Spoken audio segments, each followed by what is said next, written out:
They've become some of the most talked about images in Rhode Island, photos of broken anchor rods on the westbound Washington Bridge taken in December of 2023. It led to the emergency closure of the westbound bridge and triggered further evaluation.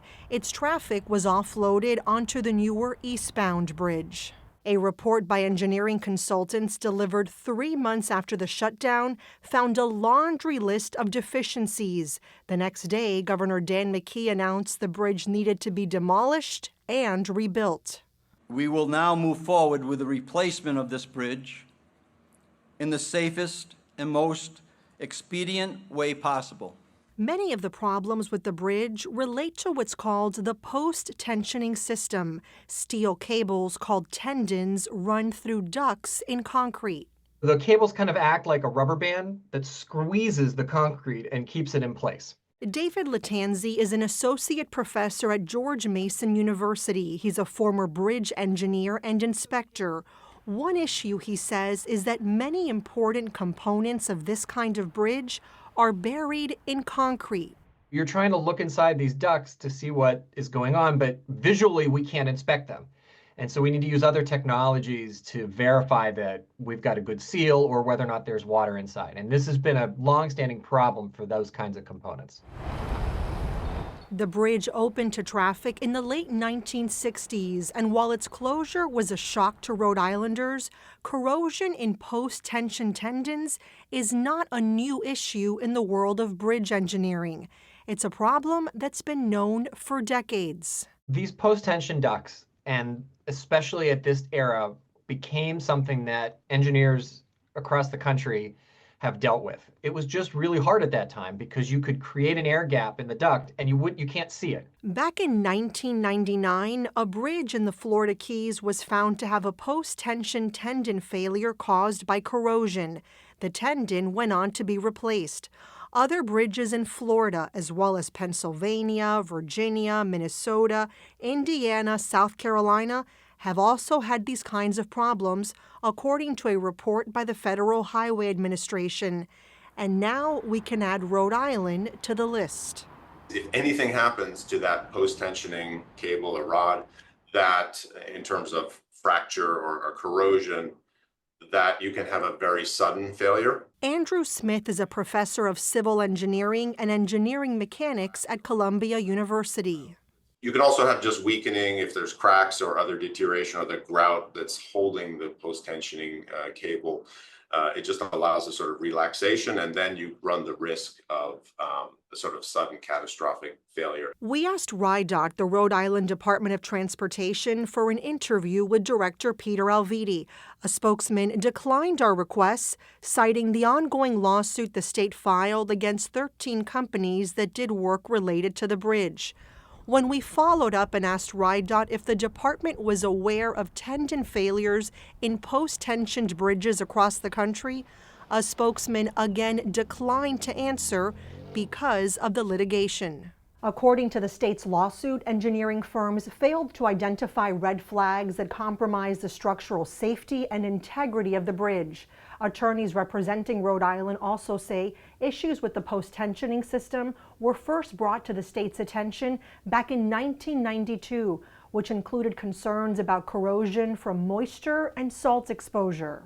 The contractor who's being sued as part of this lawsuit, Kansas-based engineer Casey Jones, has been following the abrupt bridge closure from the start. He's released more than 24 YouTube videos on the Washington Bridge. Rhode Island DOT's bridge inspection manual says that the ultimate responsibility for conducting and documenting these bridge inspections lies with Rhode Island DOT. I'm sure if there's some culpability with the design consultants, that should be exposed and investigated. But the main person in charge is Rhode Island DOT. The engineers we spoke with say RIDOT could have been monitoring the post-tensioning components for years using special inspection methods. That means that you're going to watch this thing and you're going to use more advanced technologies and you're going to increase the frequency of the inspections. as a result as well. Lattanzi and others point to bridge inspection technologies that operate like an X-ray and offer an internal scan of bridge components, detecting issues like bad grouting and pockets of moisture. The broad term that we use for this kind of thing is what's known as non-destructive evaluation or non-destructive testing. Sometimes we call this NDE. And that's a blanket term for any kind of special non-visual technique that we use to assess a structure. The two that are the most common are something called ground penetrating radar, which is just what it sounds like. It's a way of sending radar pulses that, you bounce back and then they get received. The other, he says, is a magnetic flux leakage, which tests how much magnetism there is in a metal component.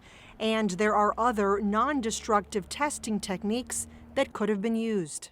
Definitely a visual inspection should be done, paralleled with non-destructive testing.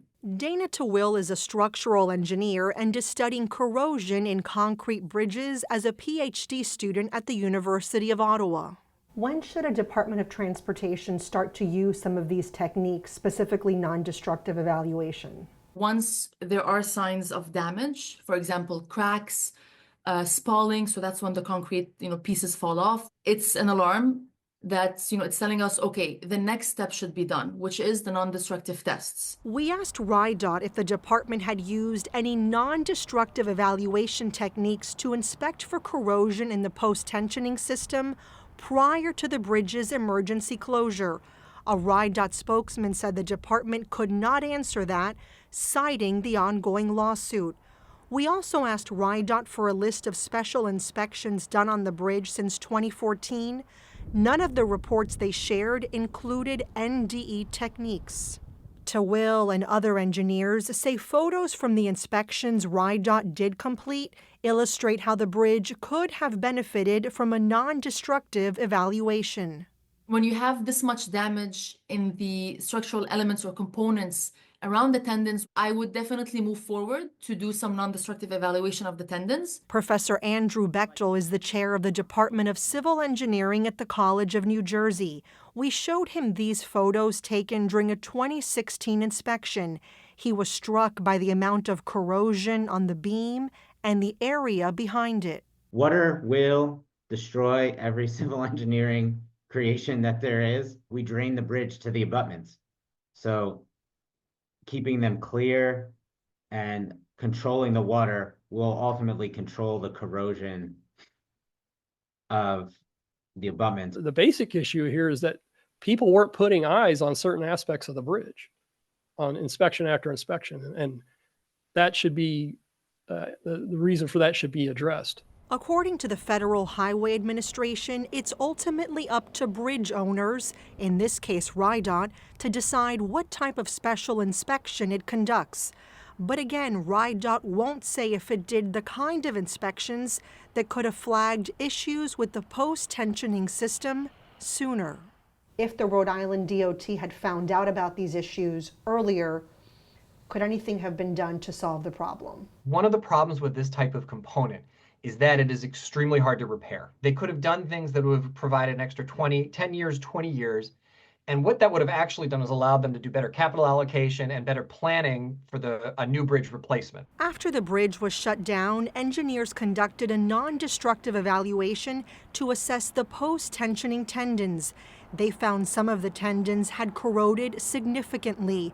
It was one of the many reasons the bridge needed to be demolished. The bridge was shut down more than 50 years after it opened.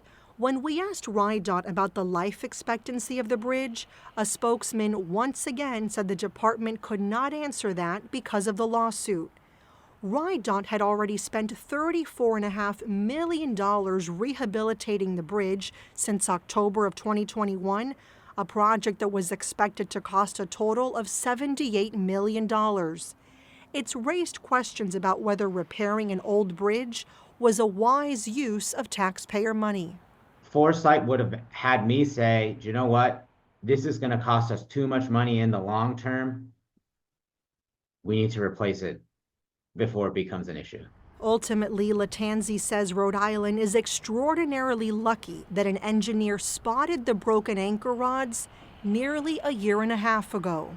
The tie rods didn't cause a major safety issue, but they triggered a deeper investigation that found a worse issue. It's kind of the analogy if you go to the doctor because you've got heartburn or something, and then that triggers the doctor to do blood work. And it comes back that you have some sort of a serious issue, and it's only because you went to the doctor for something else that they were able to see you and make that assessment. There are important lessons, I think, that need to be learned. And I don't see any will within the leadership of Rhode Island DOT to answer such questions.